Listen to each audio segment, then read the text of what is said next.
So thank you again for joining us for today's event.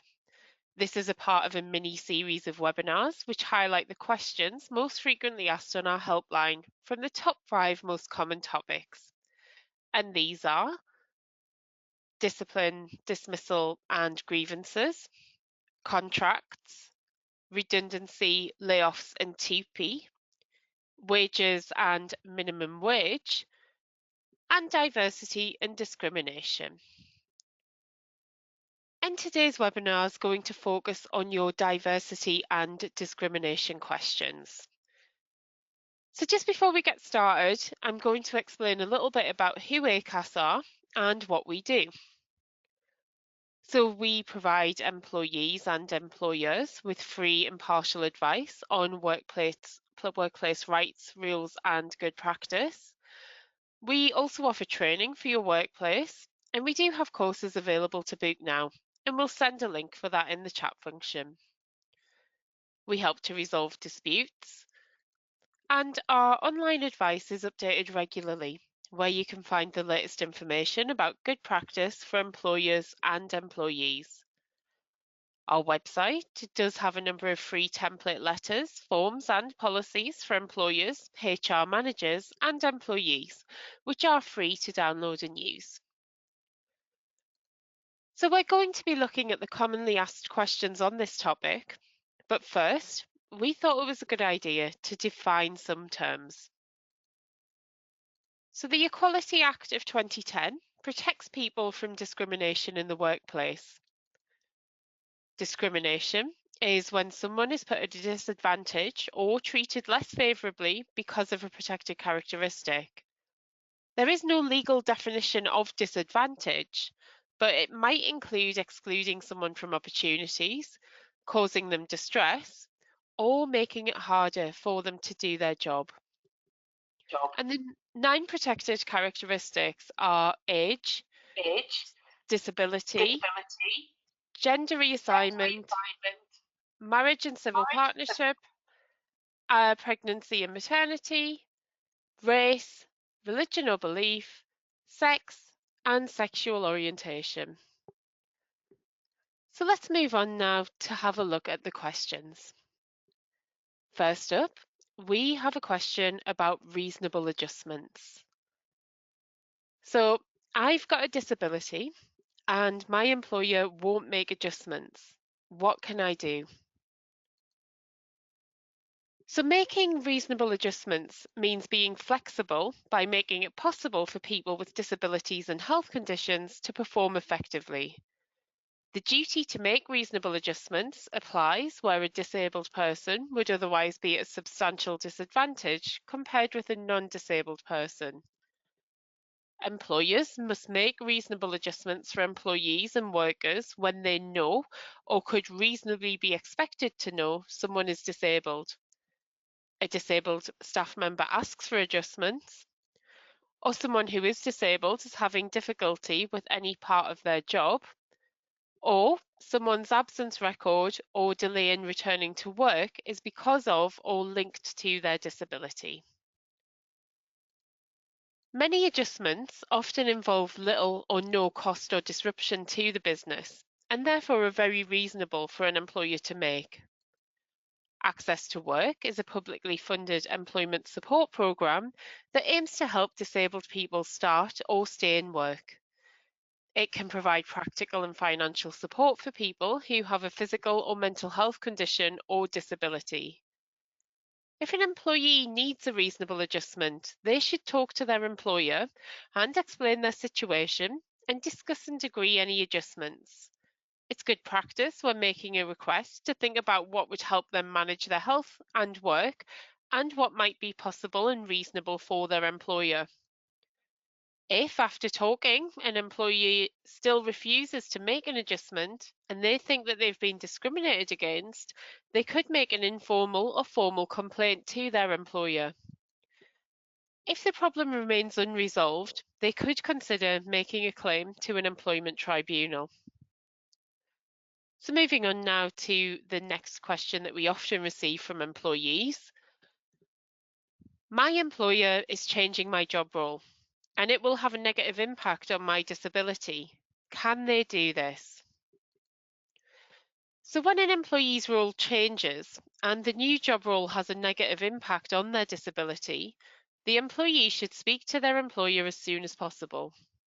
They should tell them how they're affected and what they need so that the employer can understand how they can help and discuss and agree reasonable adjustments. If the changes to the role affect the employment contract, these must be agreed with the employee. A request for reasonable adjustments can be in writing, for example, in a letter or an email. It could be in a meeting with their manager or employer, or it could be through a formal process if the organisation has a process set up for requesting reasonable adjustments. When making a reasonable adjustment request, someone could think about what would help them manage their health and work and what might be possible and reasonable for their employer. Employers should try to listen to the person and understand how their disability affects them. They shouldn't make assumptions and consider the person's specific situation. An employer does not have to make adjustments that are unreasonable. However, they should still find other ways to support the disabled person. Any reasonable adjustments that are agreed should be confirmed in writing.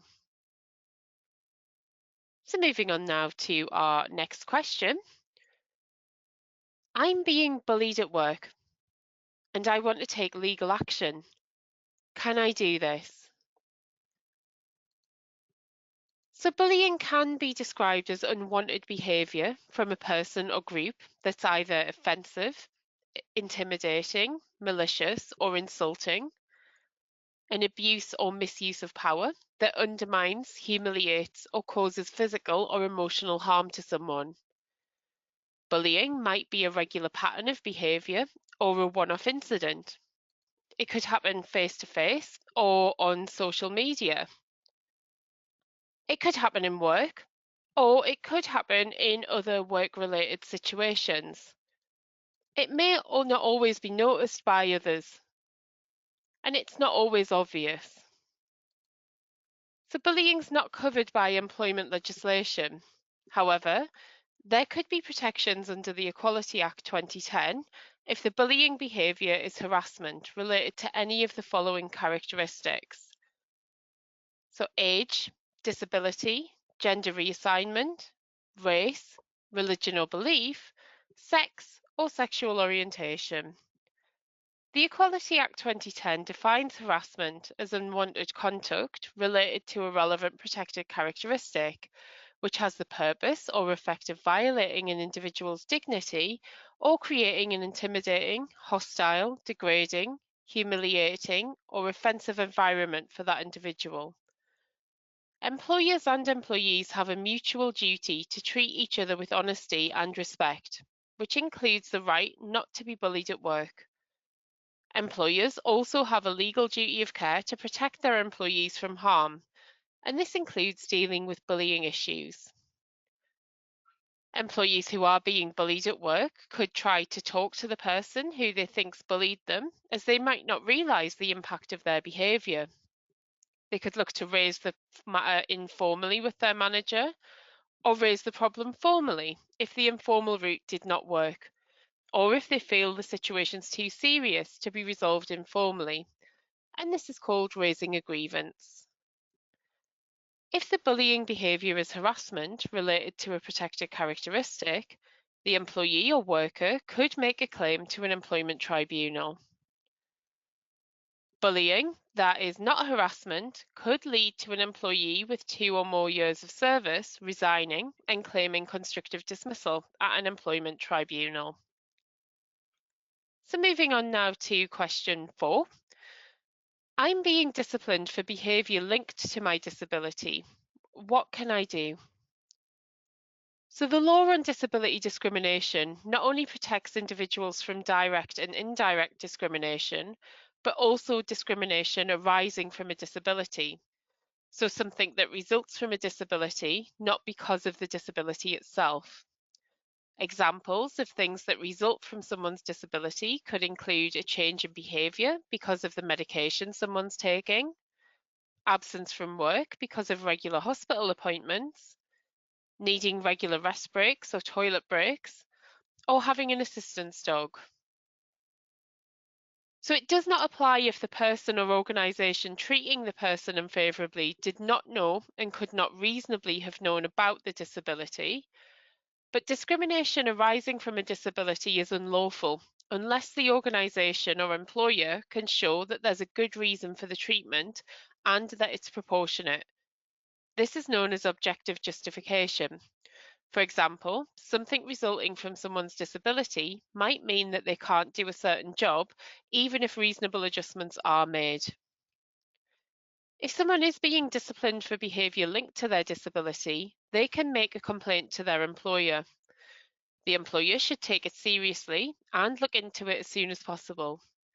The individual can raise the problem either informally or formally by raising a grievance.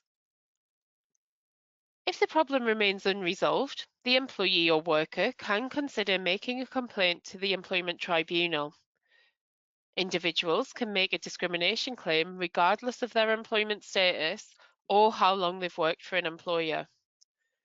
Employers can take disciplinary action due to inappropriate behaviour or follow an attendance management process, but they must make reasonable adjustments to remove a disadvantage because of a person's disability. So moving on now to our next question. I'm being asked to work with a colleague who's sexually harassed me. What can I do? So sexual harassment is unwanted behaviour of a sexual nature, and the law protects employees and workers, job applicants, contractors, and self-employed people hired to do the work personally. Anyone who's been sexually harassed at work can make a complaint to the employer, and the employer should take the complaint very seriously and handle it fairly and sensitively. It's also a good idea for employees to make a note of what happened, including dates, times, and names, including any witnesses. The person may also want to talk to someone to get advice and support before deciding whether to make a sexual harassment complaint. When someone is sexually assaulted at work, they could choose to report it to the police, but no one, including an employer, should pressure anyone into doing so. If the matter is still not resolved following a formal complaint, the employee or worker can consider making a claim to the employment tribunal. This is a complex area, and those affected may want to seek legal advice. So moving on now to our next question. Why has my employer referred me to occupational health? Are they going to dismiss me? So dismissal is a last resort, and employers should consider as many ways as possible to get an employee back to work. One way is by arranging an occupational health assessment. Occupational health is a type of medical service used by employers. An employer might want to use an occupational health to help when an employee is struggling with their physical or mental health, to make reasonable adjustments for disabled people, when an employee's been off sick for a long time or is looking to return to work after sickness absence, or to reduce the amount of time that people need to take off sick. It could be used to keep other health and safety regulations and to control risks to mental health, for example, too much pressure at work. An occupational health assessment is focused on how the employee does their job and how the job might affect an employee's health. An employer can ask an employee if they would agree to an assessment with an occupational health advisor. It's helpful for the employer to explain why they believe it would be beneficial. The employee does not need to agree to the assessment, but it could help them get any support that they might need and help them get back to work. The advisor carries out an assessment and reports back to the employer. This can help the employer understand what the employee needs to do to feel better, to return to work, to do their job, and avoid anything that could cause further absence. So moving on now to question 7. I have a disability, but I've not told my employer. Should I tell them to allow them to assist me at work? So, employees do not have any legal obligation to tell their employers about their disability. It's up to the individual. However, there is a good reason for an employee to tell an employer, because when they do, the employer has a legal responsibility to support them. Employers should do all they reasonably can to create an environment where people feel safe and comfortable to talk about disability. Employees and workers should talk with their manager if they need support. There's a health and safety risk to them or others. If they feel that telling them now might prevent problems later. And once an employer knows someone's disabled, they have a legal responsibility to support them, including making reasonable adjustments, to protect them from disability discrimination, including harassment and victimisation. And an employer has the same legal responsibility if they could reasonably be expected to know someone's disabled, even if the person has not told them. So moving on now to question 8. I don't have a blue badge. Does that mean I don't have a disability? So whether an employee or a worker has a blue badge has no bearing on whether or not they're disabled. The law says that someone is disabled if both of these apply, that they have a physical or mental impairment, and the impairment has a substantial and long-term adverse effect on their ability to carry out normal day-to-day activities. The impairment can be physical, mental, or both. And long-term means either it will affect them or is likely to affect them for at least 12 months or is likely to last the rest of their life. A substantial adverse effect means more than just minor impact on someone's life or how they can do certain things. This may fluctuate or change and may not happen all the time. Examples of normal day-to-day activities include following instructions, driving, filling in forms, sitting down or standing up, getting washed or dressed, and going to the shops. Only an employment tribunal can decide if someone is classed as having a disability for employment law purposes. Employers should consider the benefit of supporting someone even if their health condition is not a disability. So moving on now to our next question. I'm going through the menopause and I keep making mistakes. I think my employer is going to dismiss me. What rights do I have? So it's important for employers to be aware that the menopause and its symptoms can affect staff at any time. Being aware of this can help staff continue to do their job confidently and effectively. Employees should talk to their employer and explain how the symptoms of menopause are affecting their work. These conversations should be confidential and held in private. Managers should respect the person's wishes and not disclose any information to colleagues without their permission. To help staff feel supported, it's a good idea to have a policy specifically for the menopause, and this should be shared across the whole organisation and regularly reviewed. Employers should have steps, procedures and support in place to help staff affected by menopause. Having regular conversations and listening to their concerns could avoid potential legal action. The menopause is not a specific protected characteristic under the Equality Act 2010, but if an employee or worker is put at a disadvantage and treated less favourably because of their menopause symptoms, this could be discrimination if it's related to a protected characteristic, for example, age, disability, gender reassignment, or sex. They may be able to make a claim to an employment tribunal. However, employees and workers who talk to their employer about any problems caused by the menopause might be able to get support and avoid the stress of any legal action. And the last of our questions is, I'm off sick as I'm stressed at work, but I don't want to return to work. Could I ask to be paid off? So stress on its own is not classed as a medical condition, but a person is protected from discrimination if it affects their physical or mental health. By law, someone's disabled if they have a physical or mental impairment, and that impairment has a substantial and long-term adverse effect on their ability to carry out normal day-to-day activities. If an employee is disabled, their employer must not discriminate against them because of their disability and make reasonable adjustments.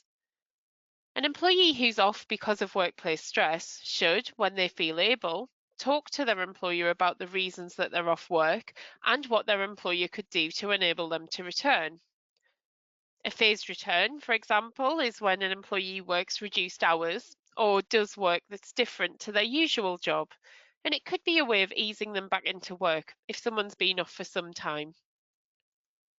Alternatives to leaving a job could include moving to a different department or having an adjustment put in place to help the employee remain in employment. If an employee does decide to resign, they'll need to check how much notice is required by their contract and how much notice pay they'll receive. Negotiating a deal to leave is dependent on the employer agreeing to enter into discussions.